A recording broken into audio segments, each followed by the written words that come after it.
नवाज शरीफ साहब कहाँ हैं? आप मुझे ज़रा ये बताइए कि नवाज शरीफ साहब ईद पे भी कौम को मुबारकबाद नहीं दे पा रहे। नवाज शरीफ साहब सदर बन गए पार्टी के, उन्होंने कहा जी अब मुतहर्रिक होने जा रहे हैं। क्या मुतहर्रिक है? वो तो वर्क फ्रॉम होम पे हैं, वो अभी अपने घर से बाहर नहीं निकलते, किसी प्रेस कॉन्फ्रेंस कोई नहीं की उन्होंने, किसी कारकुन से नहीं मुलाकातें उनकी हो रही हैं जिस तरीके से खुल के।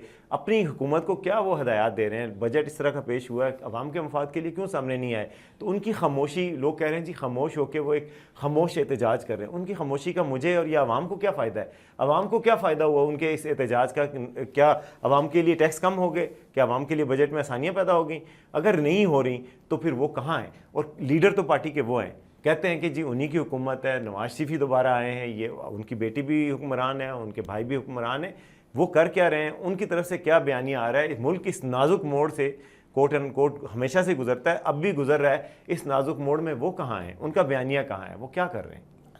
आप मेरे ख्याल में नवाज शरीफ साहब को अंडर एस्टिमेट करते हैं। वो बहुत बड़ा लीडर है। मैं आपको एक छोटी सी मिसाल मेरे और अपने लेवल की और मिसाल दे रहा हूँ कि मेरे और आप जैसे लेवल पे हम नौकरी पेशा लोग हैं। बहुत बड़े लीडर बोलते नहीं हैं। हाँ, मैं आपको उसका जवाब देता हूँ। नौकरी पेशा लोग हैं, नौकरी करते हैं। आपने 3 दफ़ा मेरिट पे कोई नौकरी हासिल की हो, उस नौकरी में बड़ी मेहनत से काम किया हो, डिलीवर भी किया हो, अपनी कंपनी को बेहतर तौर पे चलाया गया हो, तीनों दफ़ा आपको धुतकार कर निकाल दिया गया हो, और चौथी दफ़ा आपसे कहा जाए कि आप मेहनत क्यों नहीं कर रहे, तो क्या आप मेहनत करेंगे? क्या आपका दिल नहीं टूटेगा? क्या आपका दिल चाहेगा कि उस कंपनी के लिए काम करें? क्या आप ताने सुनेंगे उस कंपनी के? ये नहीं हो सकता। ये कंपनी नहीं है, ये पाकिस्तान है हमारे साहब, माजरत के साथ। ये 22 करोड़ लोगों का मुल्क है, इसमें आप इस तरह नहीं कर सकते कि कंपनी चला रहे हैं। नहीं वसीम भाई साहब, अब आपके मुतालबात बढ़ते जा रहे हैं। ये जो है ना, एक मिसाल को आप इस तरह ना करें। लेकिन मेरे ख्याल में नवाज शरीफ, अच्छा दूसरा जो है और मैं आपको बताऊं कि ये कंपनी ज़रूर चलेगी। एक सीरियस नोट पे नवाज शरीफ जो है ना, हम जैसे इमरान खान के बारे में कहा जाता है कि उनके पास कोई भी शख्स कोई काम को कान में बात करता है ना कि सर 35 पंचर लग गए, तो वो फ़ौरन माइक पे चढ़ के कहते हैं कि 35 पंचर लगा दो, और लग गए। और वो बाद में पता चलता है कि वो किसी ब्रिगेडियर साइमन ने कहा था, तो उस वजह से मैंने कह दिया। नवाज शरीफ कभी भी इस तरह डिसीजन नहीं करते। आपको उनका डिसीजन मेकिंग प्रोसेस जो है ना, वो अगर आप उनके करीब रहे हो तो आपको पता होना चाहिए। वो हैज़र्ड मैनर में कभी डिसीजन नहीं करते। उनका इनक्यूबेशन पीरियड चीज़ों को सोचने का बहुत तवील होता है। वो आराम आराम से सोचते हैं चीज़। कोई भी फैसला पैनिक में नवाज शरीफ से आप नहीं करवा सकते, चाहे जो मर्जी कर लें नवाज शरीफ। और मैं ये नहीं समझता कि नवाज शरीफ लोगों से रब्ता छोड़ देंगे या नवाज शरीफ सिर्फ पंजाब में तंदूरों के इफ्तिताह पर जा रहे हैं, ऐसा नहीं हो सकता। उस शख्स का विजन बहुत बड़ा है, उस शख्स को अपनी अहमियत का, अपनी फॉलोइंग का बड़ा पता है।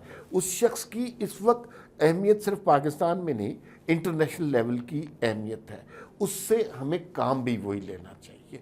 और मुझे यूँ लगता है कि वो कुछ थोड़ा सा हर्ट भी है, नाराज़ भी है, लेकिन इससे उस शख्स का सियासी कद काठ कम नहीं हो रहा। अब जैसे लोग उसके सियासी कद काठ पर बात ना ही करें तो बेहतर है। प्रोग्राम खत्म कर दें। नहीं, मैं एक आखिरी बात ज़रूर करना चाहता हूँ।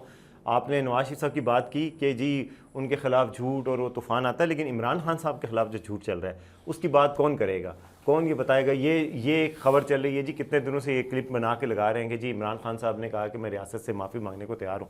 ये बात उन्होंने कहाँ कही है? ये siyaasat.pk का एक इन्फोग्राफिक बना के चलाया जा रहा है। siyaasat.pk ने कहा कि जी ऐसी कोई बात नहीं की, उन्होंने कहीं पे भी नहीं की। तो फेक न्यूज़ जो है, अगर आप नवाज शरीफ के लिए गलत है तो इमरान खान साहब के लिए भी गलत है। भाई देखे ना, इमरान खान तो मूजिद है, क्रिएटर हैं फेक न्यूज़ के। ये जनरल बाजवा से को बाहर जलसे में गाली देते थे और फिर आरिफ अलवी के साथ मीटिंग में जाके पाँव पकड़ लेते थे। तो इनकी फेक न्यूज़ अगर होती है तो उसकी कोई जस्टिफिकेशन होती है, इसलिए कि इन्होंने अपनी सारी सियासत ही उसके ऊपर के ली है। मैं ये नहीं कह रहा कि फेक न्यूज़ करनी चाहिए, लेकिन चूंकि ये पार्टी कायमी फेक न्यूज़ पर है इसलिए इनकी फेक न्यूज़ बनती है। लेकिन जो लोग सच बोलते हैं इस माशरे में उनको फेक न्यूज़ हर्ट करती है। इनका तो काम ही है। नहीं, लेकिन मेरे ख्याल में फेक न्यूज़ किसी को भी नहीं करनी चाहिए और सियासी fake news किसी के जमातों खिलाफ को भी नहीं इस्तेमाल करनी चाहिए। बिल्कुल नहीं करनी चाहिए, बिल्कुल उनको भी नहीं करनी चाहिए, लेकिन उनके खिलाफ भी नहीं होनी चाहिए। तो इमरान खान साहब ने इस तरह का कोई बयान नहीं दिया। मैं इस बात को क्लैरिफाई करना चाहता हूँ कि मैंने जो चेक किया है तो वो उनका बयान नहीं है।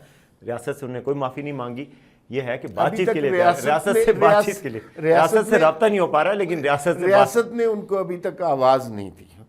एक दफ़ा आवाज़ आने दें, फिर देखिएगा क्या हो।